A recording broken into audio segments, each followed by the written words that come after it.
Hey, I'm Marcus Reed. On this channel, we break down what really works in building a company, backed by data, not hype. If you're thinking about starting a startup, or you're already in the thick of it, this video will save you time, money, and a lot of stress.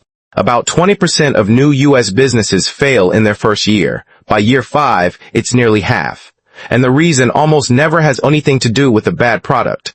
It's something founders overlook in week 1, before they've even written a line of code. Stick around, because point number 5 on this list is the one that surprises most first-time founders the most. It's the opposite of what most startup advice tells you to do. Let me walk you through what actually separates the startups that make it from the ones that don't. First, validate the problem before you build anything.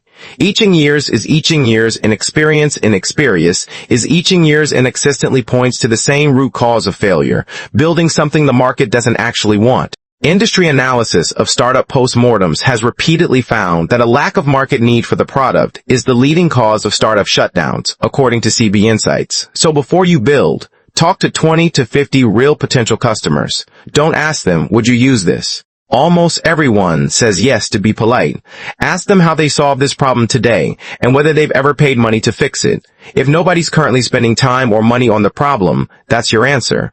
And be careful, friends and family will give you polite, biased feedback. They are not your real market, and their encouragement can feel like validation when it's really just kindness. Second, cash runway is not optional math. Running out of money is consistently the second biggest killer, but experienced analysts frame it as a symptom rather than a root cause. Companies usually run out of cash because they hadn't found paying demand yet. Know your exact runway in months, not a while. Sit down this week and calculate it precisely, current cash divided by your monthly burn rate. A common rule of thumb is to aim for at least 12 to 18 months of runway before you need to raise again, because fundraising itself typically takes 3 to 6 months. And if you wait until you're desperate, you'll negotiate from weakness, not strength. Third, team composition decides more than people expect. Team-related issues, missing skills, co-founder conflict, misalignment, show up as a recurring, significant cause of failure across multiple industry studies. Choose co-founders for skill overlap and complementary strengths, not just friendship. If you're the visionary, you need someone who can execute. If you can build, you need someone who can sell. And put roles, equity split, and decision-making rights in writing in week 1, not after the first disagreement, when emotions are already running high and it's much harder to be objective. Fourth, fundraising is a tool, not a finish line. The Pros, Y Combinator's own founder guidance frames raising money as something to move through quickly so you can get back to building, not a milestone to be proud of on its own, since valuation is not the same thing as success or even the probability of success. And here's something most people don't realize. Less than 1 in 2,000 startups ever receive venture capital at all. Bootstrapping or angel funding is the norm, not the exception. Point. And this is the one I promised you at the start.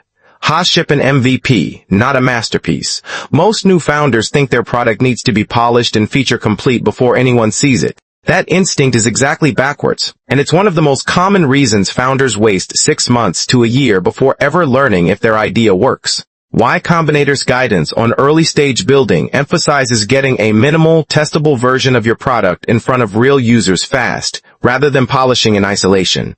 Define the smallest version of your product that lets you test your core assumption, nothing more. If you're proud of your version 1, you probably shipped too late. The goal of your first version isn't to impress anyone, it's to get real signal, fast, before you've sunk months into the wrong direction. Sixth, focus beats doing more things. Long-running startup advice from experienced operators consistently points to focus and intensity as the defining trait of founders who succeed, deliberately saying no to side projects and new directions until the first thing is working. It's tempting to chase 3 ideas at once, especially early on when everything feels possible. But almost every founder who's built something lasting will tell you the same thing. The companies that die from distraction rarely announce it. It just looks like slow, steady drift. Pick one core metric that defines progress this quarter and ignore distractions that don't move it.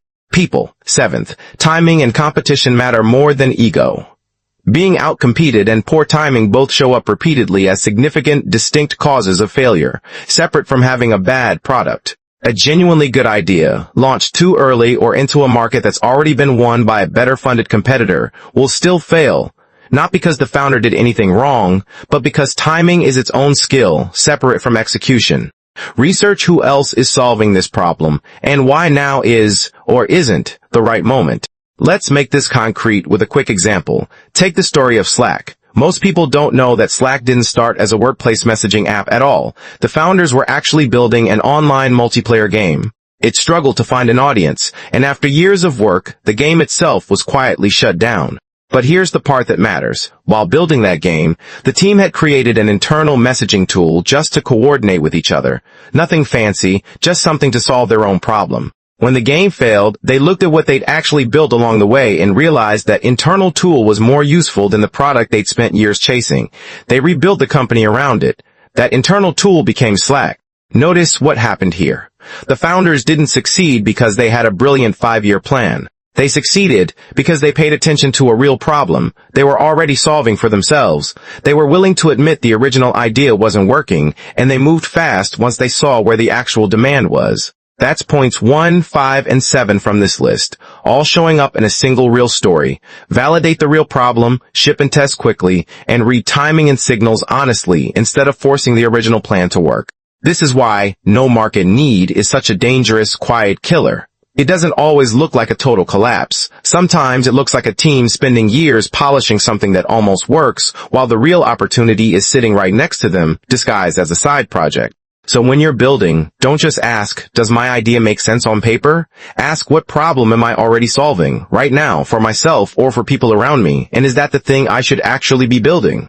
So that's the real picture, not the Instagram version of startup life, but what the data actually shows. 7 things. Validate before you build, know your runway, choose your team deliberately, treat fundraising as a tool, not a trophy, ship fast and ugly, stay focused on one thing, and respect timing over ego.